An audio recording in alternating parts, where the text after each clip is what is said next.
Terima kasih.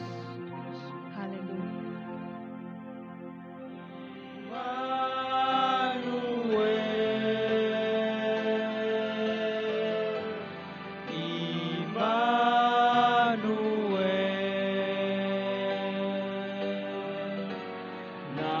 Namanya disebut Immanuel,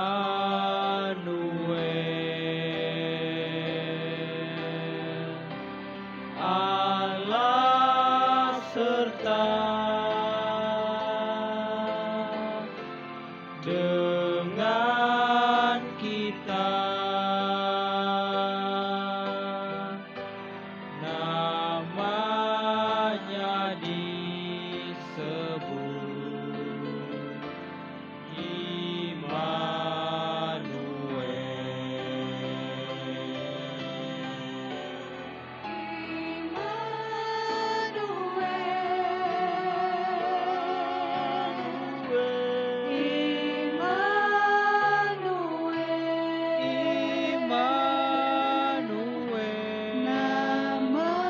Namanya disebut Immanuel,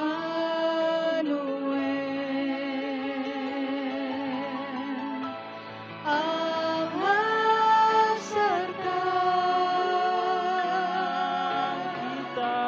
dengan kita.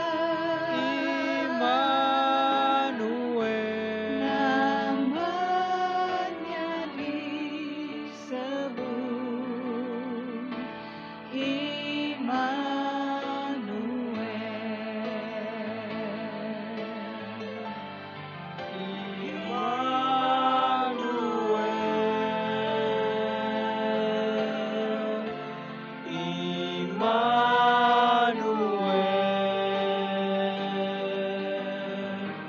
namanya disebut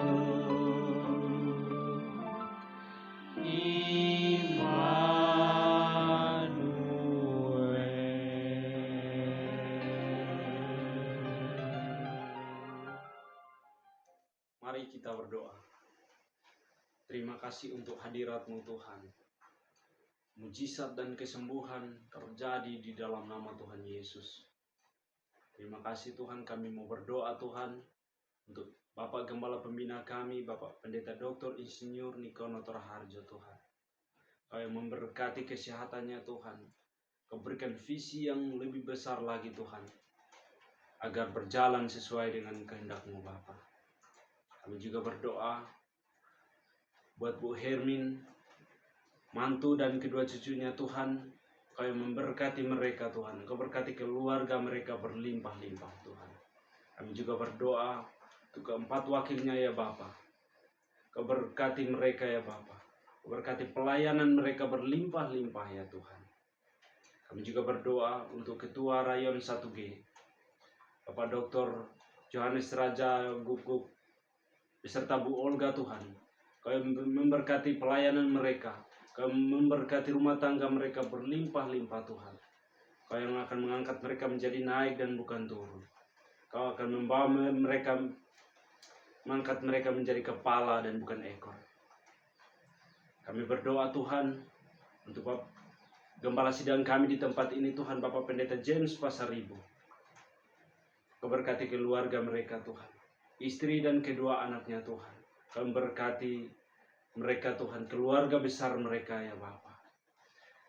Kami juga berdoa Tuhan, biarlah tuntunan Tuhan terjadi atas keluarga mereka ya Tuhan. Kami percaya gereja yang hamba-Mu gembalakan di tempat ini Tuhan akan menuai banyak jiwa bagi Engkau ya Bapa. Kami berdoa Tuhan untuk hamba-hamba Tuhan yang melayani di gereja-Mu Bapa, terutama gereja Mahogani Bali ini ya Tuhan. Engkau tuntun sertai langkah kehidupan mereka Tuhan. Setiap apapun yang mereka lakukan ya Bapa, Kau buat berhasil dan beruntung dalam nama Tuhan Yesus. Kami juga berdoa Tuhan untuk jemaat Tuhan yang mengikuti ibadah ini ya Bapa. Biarlah tuntunan Tuhan terjadi atas mereka.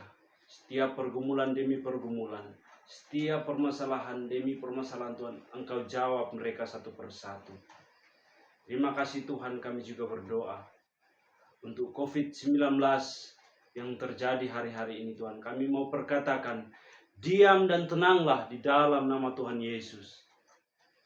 Kami juga berdoa Tuhan untuk para tenaga medis, TNI, Polri, dan lembaga-lembaga pendukung lainnya Tuhan.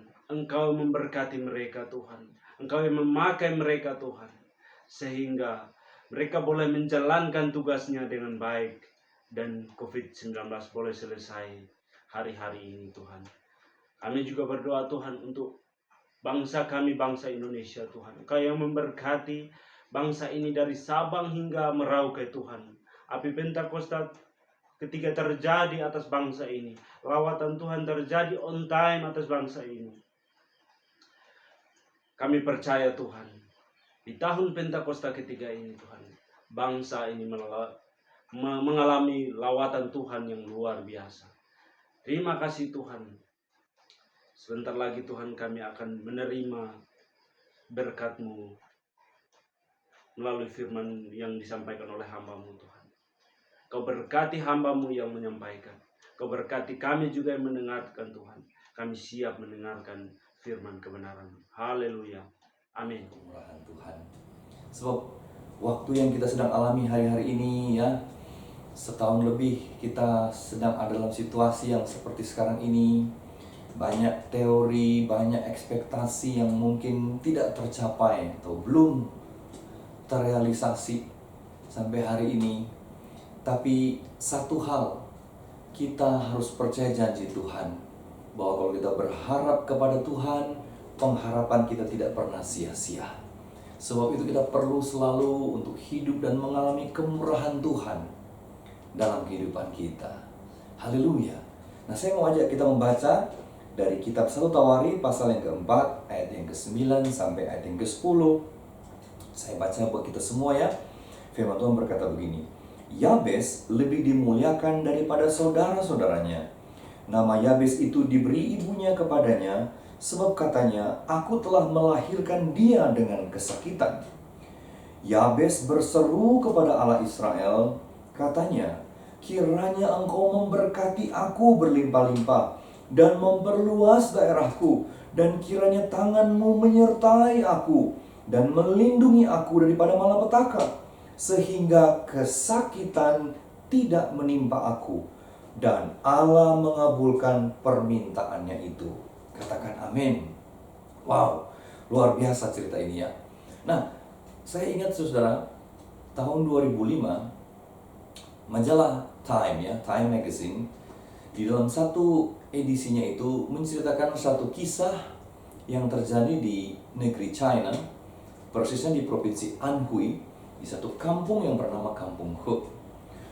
Nah, 1000 lebih tahun yang lalu ya, terjadi satu peristiwa, dikatakan bahwa kampung itu mengalami satu kutukan dari seorang dukun yang terkenal pada waktu itu. Entah ada perselisihan apa di antara mereka, tapi dukun yang terkenal sakti itu dikatakan mengutuki satu-satunya mata air yang ada di Kampung He itu pada waktu itu, ya, yang menjadi tempat mereka untuk mendapatkan air. Nah, by the way, Kampung He itu diberi nama Kampung He karena memang mayoritas penduduknya, bahkan mungkin pada waktu itu seluruh penduduknya itu bermarga He, makanya dikasih nama Kampung He. Nah, kutukannya berbunyi begini. Siapa yang minum air dari mata air ini hanya akan bisa punya anak satu. Dan saudara, percaya tidak percaya, ratusan tahun berlalu, kutukan itu betul-betul menjadi kenyataan. Ya, bahkan 1000 tahun berlalu kutukan itu tetap ada. Dan mungkin sampai sekarang. Tapi memang kan karena 1000 tahun berlalu teknologi ditemukan sehingga orang bisa menemukan mata air lain. Sehingga mata air yang dikutuk itu tidak dipakai lagi. Nah, tapi dari peristiwa ini kita mungkin berkata begini, wow, betapa hebatnya ya. kutukan di masa lampau bisa berdampak jauh dalam kehidupan satu kota, satu kampung, dalam kehidupan banyak generasi. Betapa hebatnya peristiwa di masa lampau, pengaruh di masa lampau berdampak jauh ke depan dalam kehidupan orang-orang di sana. Kita juga mungkin punya cerita atau mendengar kesaksian bagaimana peristiwa di masa lampau bisa memiliki pengaruh yang kuat dalam kehidupan seseorang di masa sekarang ini. Tapi waktu kita membaca cerita Yabes ini, kita menemukan satu prinsip, satu kejadian yang berbeda, saudara. Bahwa ternyata masa lampau tidak menentukan masa depan seseorang. Saudara, Alkitab berkata bahwa nama Yabes itu diberi ibunya kepadanya karena waktu ibunya itu melahirkan dia, melahirkan dengan penuh kesakitan. Jadi mungkin mamanya nyaris mempertaruhkan nyawa untuk kelahiran Yabes ini. Makanya supaya ini anak ingat-ingat, ya, jangan lupa, ya, supaya juga kamu tahu balas budi, ya, kamu tuh nyusahin waktu dilahirkan, dikasih nama sekalian Yabes. Karena Yabes kan bahasa Ibrani artinya sakit atau kesakitan.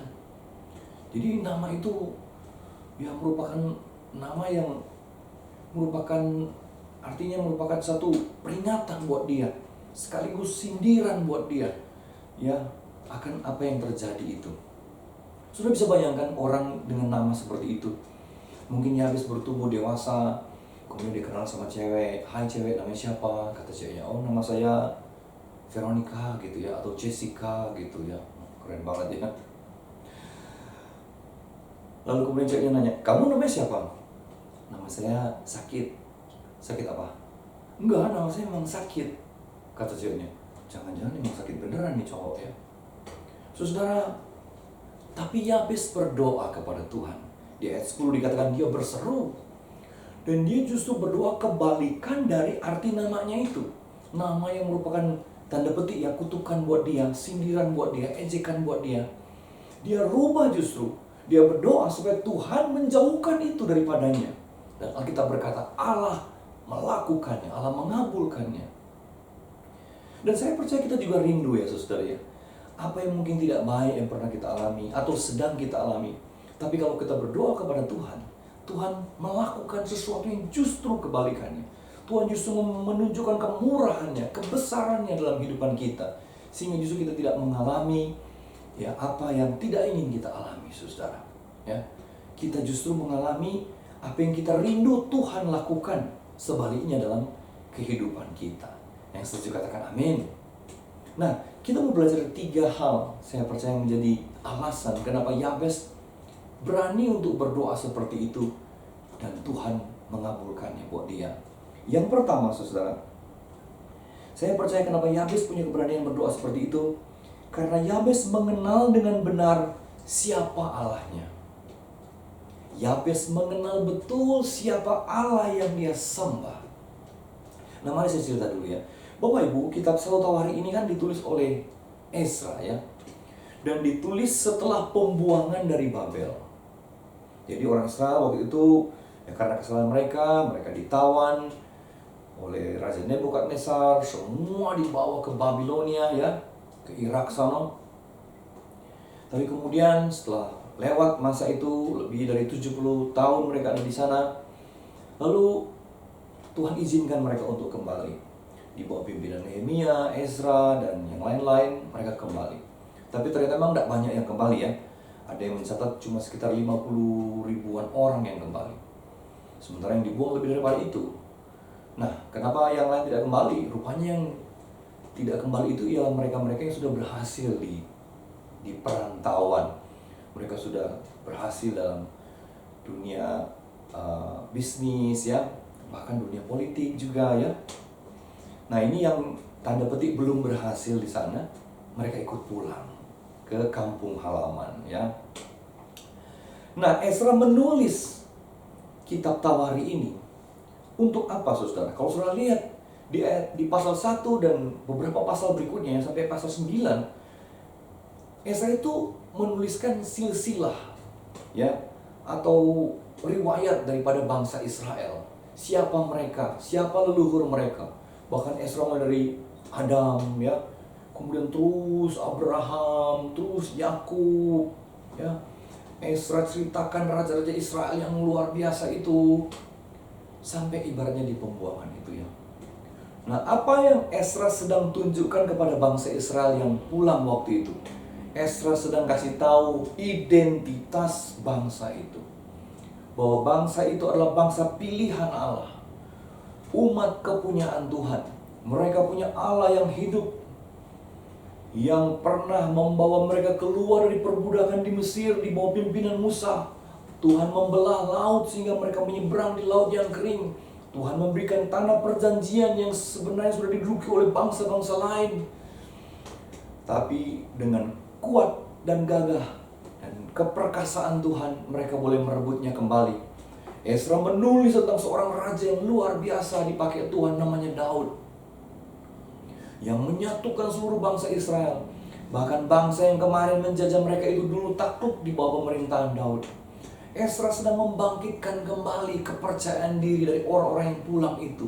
Esra sedang menumbuhkan kembali semangat mereka, bahwa mereka punya Allah yang hidup, Allah yang perkasa. Dan saya percaya Yabes tahu cerita itu. Lalu Yabes berpikir, kalau membelah laut aja Tuhan bisa, menyelamatkan satu bangsa aja Tuhan bisa, apalagi hanya untuk memulihkan hidup saya. Maka kemudian dia berdoa kepada Tuhan dengan doa yang penuh iman itu, saudara. Dan Tuhan suka sekali doa-doa yang penuh dengan iman, dan dia melakukannya. Nah, pertanyaannya begini, kenapa Yabes bisa beriman seperti itu dan berdoa seperti itu? Sederhana, karena Yabes sudah kenal Allahnya. Sebab itu saya percaya hari-hari ini yang harus kita lakukan kalau kita ingin mengalami kemurahan Tuhan, kenali Allahmu, bergaul karib dengan Tuhan. Bagaimana caranya? Baca firman Tuhan. Saudara, walaupun kita mungkin sudah ada yang onsite, tapi sebagian besar masih online, tapi yang tidak boleh kendor dalam hidup kita ialah pembacaan kita akan firman Tuhan. Amin. Pastikan saudara baca Alkitab tiap hari ya, supaya saudara mengenal Allahmu, saudara tahu siapa Allah yang kita sembah di dalam Tuhan Yesus. Allah yang hidup, Allah yang dahsyat, Allah yang sanggup melakukan perkara-perkara ajaib dalam hidup kita. Waktu kita kenal Allah kita, maka kita akan punya iman yang besar untuk berdoa perkara-perkara yang besar, saudara. Itu sebabnya ketika bicara soal iman, itu adalah hal yang sangat subjektif sekali, tergantung pengenalan kita akan Tuhan. Sudah, jangan iri kalau melihat orang berdoa tuh, maaf ya, wah besar sekali ya, pede banget ya. Hei, karena pasti dia punya pengalaman yang dahsyat bersama dengan Tuhan, makanya dia berdoa seperti itu. Nah, kita kenapa nggak berani berdoa seperti itu? Karena mungkin kita hanya mengenal Tuhan sebatas, artinya ya dia Tuhan yang menyelamatkan kita, puji Tuhan. Itu mah udah pasti Bapak Ibu. Tapi Tuhan itu bukan cuma hanya akan menyelamatkan kita nanti, tapi dalam hidup kita sekarang, dia sanggup melakukan perkara-perkara yang luar biasa. Sebab itu mari kenali Tuhan. Baca firman Tuhan tiap hari. Saudara, ikuti terus program-program ibadah yang diselenggarakan oleh gereja kita ya, yang diselenggarakan oleh jemaat induk ya, yang di Kota Malang maupun yang di Lawang, supaya kita terus boleh mengalami pertumbuhan rohani, kita boleh semakin mengenal Tuhan kita. Yang mengerti sampai sini katakan amin. Ini rahasia pertama, saudara ya. Karena Yabes mengenal Allahnya, maka dia punya iman yang besar. Karena kita mengenal Tuhan kita, maka kita punya iman yang besar untuk percaya akan kuasa Tuhan.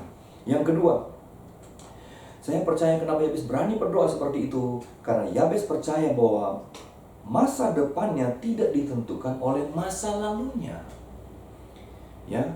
Nah, saudara, di ayat yang ke-10, kalau saudara baca kan, dia berdoa justru merupakan kebalikan dari apa yang dia alami di masa lalunya, ya.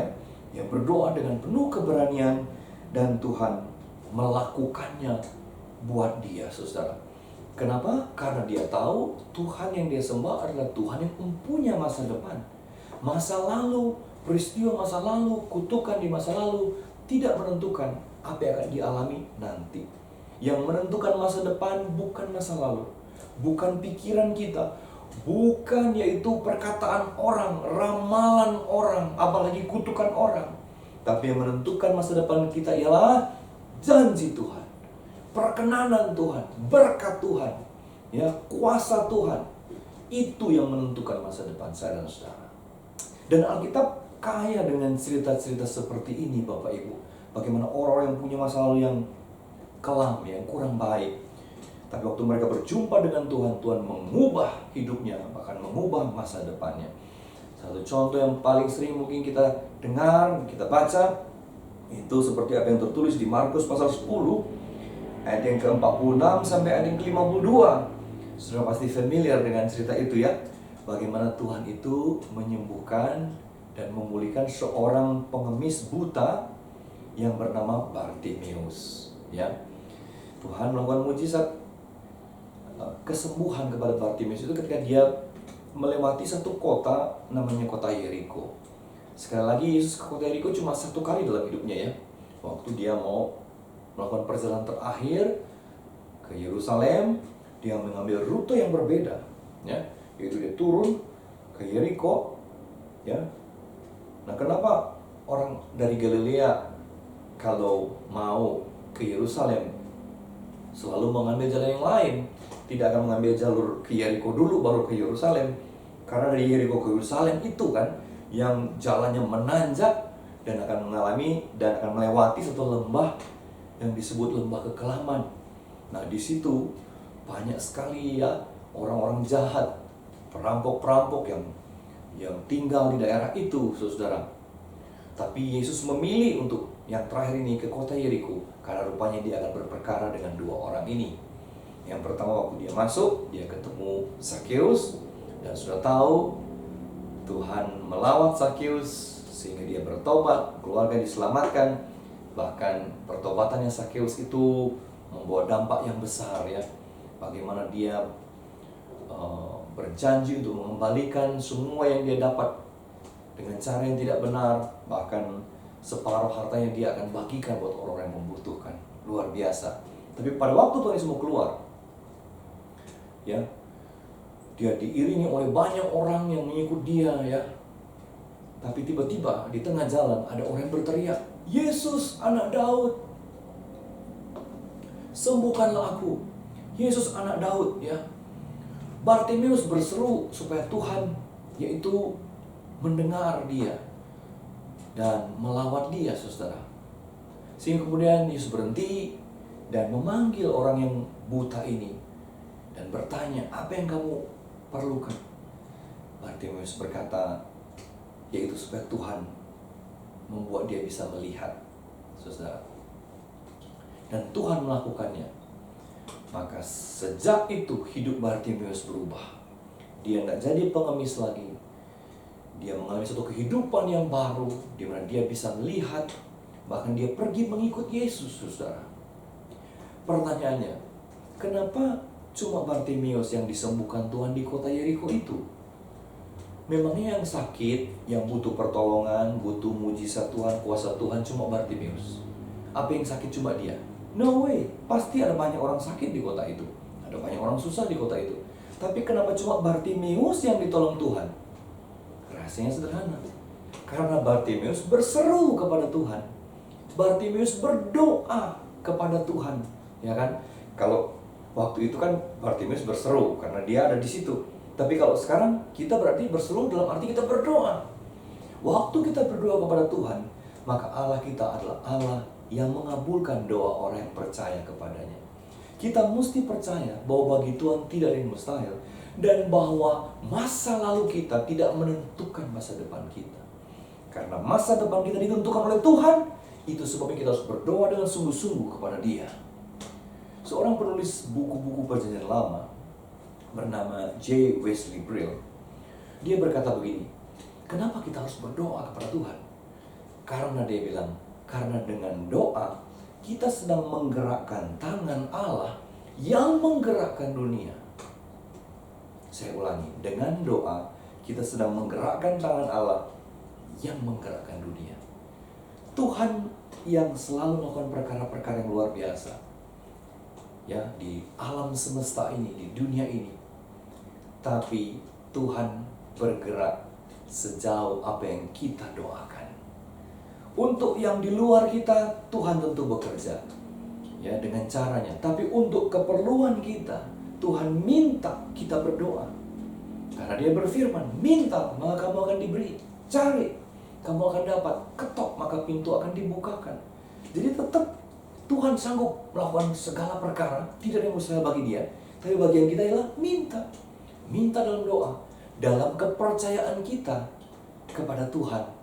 Dan Dia Allah yang sanggup mengabulkan doa-doa kita. Haleluya. Yang ketiga, yang terakhir, saudara, kalau saudara perhatikan di ayat yang ke-9, ya, kalimat pertama dikatakan, Yabes lebih dimuliakan daripada saudara-saudaranya. Yabes lebih dimuliakan dari yang lain, saudara. Pertanyaannya, kenapa Yabes dimuliakan lebih dari yang lain?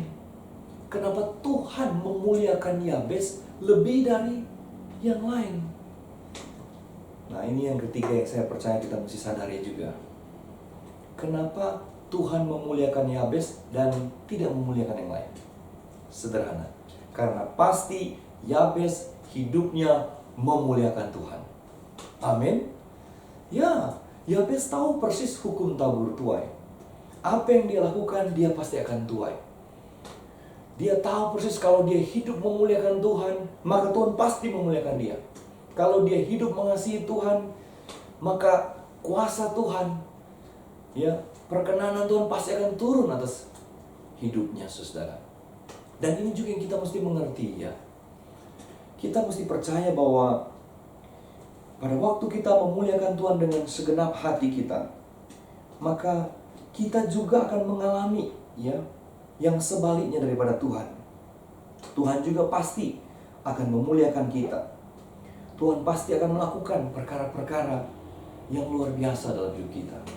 Kalau saudara hidupnya tidak memuliakan Dia, sudah hidup jauh dari Tuhan, sudah hidup melakukan apa yang Tuhan tidak suka, ya, yang tidak memuliakan Dia, saya percaya jangankan berdoa, ketemu Tuhan aja mungkin takut kali, ya. Karena kita sadar, aduh, kita sedang jauh dari Tuhan, ya. Ada perasaan di dalam hati nurani kita yang menuduh kita, saudara, ya. Tapi kalau kita tahu hidup kita benar di hadapan Tuhan, kita hidup mengasihi Tuhan, kita memuliakan Tuhan dengan apa yang kita miliki, ya, dengan apa yang Tuhan percayakan, kita kembalikan untuk kemuliaan Tuhan, maka saya percaya kita juga tidak akan pernah takut untuk berdoa, meminta kepada Tuhan. Kita tidak malu untuk datang kepada Tuhan, karena kita tahu hidup kita mengasihi Dia dan memuliakan Dia. Sebab itu mari hiduplah memuliakan Tuhan. Hari-hari ini muliakan Tuhan dengan apa yang kita punya. Harta kita, pelayanan kita, ya, apapun yang kita bisa lakukan. Maka percayalah, Tuhan itu tidak suka berhutang. Dia pasti akan menggantinya berlipat kali ganda dalam hidup saya dan saudara. Saya tutup dengan kisah ini. Keluaran pasal 33 ayat 15-17. Saudara, Keluaran pasal yang ke-33 ayat 15-17, perikopnya berjudul yaitu Musa meminta penyertaan Tuhan di gurun. Ini peristiwa waktu Musa memimpin bangsa Israel di padang gurun, dan dia melihat, waduh, ternyata tak gampang memimpin bangsa Israel yang mungkin jumlahnya waktu 2 juta orang. Dan maaf, ya, sudah kan tahu ceritanya, ternyata mereka juga keras kepala semuanya, ya, ngomong selalu nyakitin Tuhan. Kata Musa, tidak sanggup nih. Dia perlu kemurahan Tuhan, ya, dia perlu penyertaan Tuhan. Makanya dia berdoa sama Tuhan. Doanya itu ditulis di ayat yang ke-15, 16, dan 17. Saya baca buat saudara. Firman Tuhan berkata begini. Berkatalah Musa kepadanya, jika engkau sendiri tidak membimbing kami, janganlah suruh kami berangkat dari sini. Dari manakah gerangan akan diketahui bahwa aku telah mendapat kasih karunia di hadapanmu, yakni aku dengan umatmu ini? Bukankah karena engkau berjalan bersama-sama dengan kami, sehingga kami, aku dengan umatmu ini dibedakan dari segala bangsa yang ada di muka bumi ini. Ayat yang ke-17, berfirmanlah Tuhan kepada Musa, juga hal yang telah kau katakan ini akan kulakukan, karena engkau telah mendapat kasih karunia di hadapanku, dan aku mengenal engkau. Saudara, Musa berdoa sama Tuhan seperti ini, Tuhan, aku gak mau jalan. Apa yang membedakan aku dengan bangsa-bangsa lain? Kecuali aku mendapat kasih karunia di hadapanmu. Aku minta kasih karuniamu ya Tuhan. Kata Tuhan, karena kamu yang minta, aku beri kasih karunia. Saudara, kasih karunia itu kan dalam bahasa Ibrani dipakai kata Hanan, ya. Hanan tuh punya 3 arti sebenarnya. Yang pertama, kasih karunia atau grace, ya, anugerah, rahmat. Tapi yang kedua, Hanan ialah belas kasihan, ya, mercy.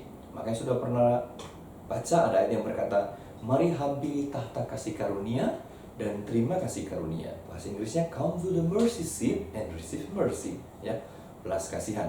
Tapi yang ketiga, Hanan, itu mirip bahasa Indonesia, cuma beda huruf depannya aja. Kalau orang Israel bilang Hanan, kita bilang Kenan, ya, mirip bunyinya, ya, tapi artinya sama. Perkenanan Tuhan, kemurahan Tuhan, favor. Nah itu yang Musa minta sama Tuhan. Tuhan, aku tidak sanggup, tidak kuat, kecuali aku dapat perkenananmu, kemurahanmu, kasih karuniamu, dan belas kasihanmu. Nah, Tuhan berkata, karena kamu berdoa, minta aku beri. Hari ini saya mengajak kita semua untuk selalu berdoa, minta kemurahan Tuhan, minta perkenanan Tuhan, minta belas kasihan dan kasih karunia daripada Tuhan untuk kita melewati hari-hari ini dan keluar sebagai pemenang. Alkitab berkata, kasih setia Tuhan tak habis-habisnya, rahmatnya selalu baru setiap pagi. Jadi Tuhan punya rahmat, punya anugerah, punya kemurahan yang selalu baru setiap pagi. Maukah saudara menerimanya? Sebab itu mari kita berdoa bersama-sama. Hari ini kita datang sama Tuhan. Yuk kita berdoa. Tuhan Yesus, terima kasih untuk hari yang indah ini. Kami boleh ada di hadirat-Mu, menikmati pujian dan penyembahan, menikmati yaitu kehadiran Tuhan dalam kehidupan kami saat ini. Kami percaya Tuhan Yesus, Engkau senantiasa menaungi hidup kami. Tangan-Mu senantiasa terbuka dan memeluk setiap kami anak-anak-Mu. Dan kami percaya kami aman dalam perlindungan-Mu ya Tuhan. Hari ini kami mengangkat tangan kami mohon anugerah-Mu, kemurahan-Mu, belas kasihan-Mu turun atas hidup kami semua. Perkenanan Tuhan yang memampukan kami untuk melewati setiap tantangan dan persoalan dan keluar sebagai pemenang, itu boleh Kau nyatakan setiap hari dalam kehidupan kami, hari demi hari, waktu demi waktu. Karena kami percaya cuma Tuhan yang sanggup melakukan perkara-perkara yang ajaib dalam hidup kami. Terima kasih Bapa, berkati kami semua, berkati gereja kami ya Tuhan, berkati pemimpin-pemimpin kami, berkati keluarga besar gereja kami, seluruh jemaat kami juga handai tolan sekeluarga, semua adalah perlindungan Tuhan yang sempurna. Dalam nama Tuhan Yesus Kristus kami berdoa dan menerima jawaban yang daripada-Mu. Kita semua yang diberkati Tuhan, sama-sama katakan amin. Tuhan Yesus memberkati. Angkatlah kedua tanganmu dan terimalah berkat. Tuhan memberkati engkau dan melindungi engkau. Tuhan menyinari engkau dengan wajah-Nya dan memberi engkau kasih karunia. Tuhan menghadapkan wajah-Nya kepadamu dan memberi engkau damai sejahtera. Terima berkat yang berlimpah-limpah dari Bapa di surga, di dalam Anak-Nya yang tunggal, Yesus Kristus Tuhan kita. Pertolongan dan penghiburan dari Roh Kudus menyertai saudara dari saat ini sampai Maranatha. Tuhan Yesus datang kembali menjemput kita di awan-awan yang permai. Semua yang sudah terima sama-sama katakan amin. Sampai jumpa minggu depan. Maranatha. Bagi jemaat yang ingin memberikan persembahan, persepuluhan, dan lain-lain dapat dilakukan melalui transfer ke Bank BCA dengan nomor rekening 28713899928 atas nama Shirley Risa. Kami ulangi, nomor rekening 28713899928 atas nama Shirley Risa. Saudara juga bisa memberikan persembahan secara elektronik dengan cara scan QR Code pada layar Anda.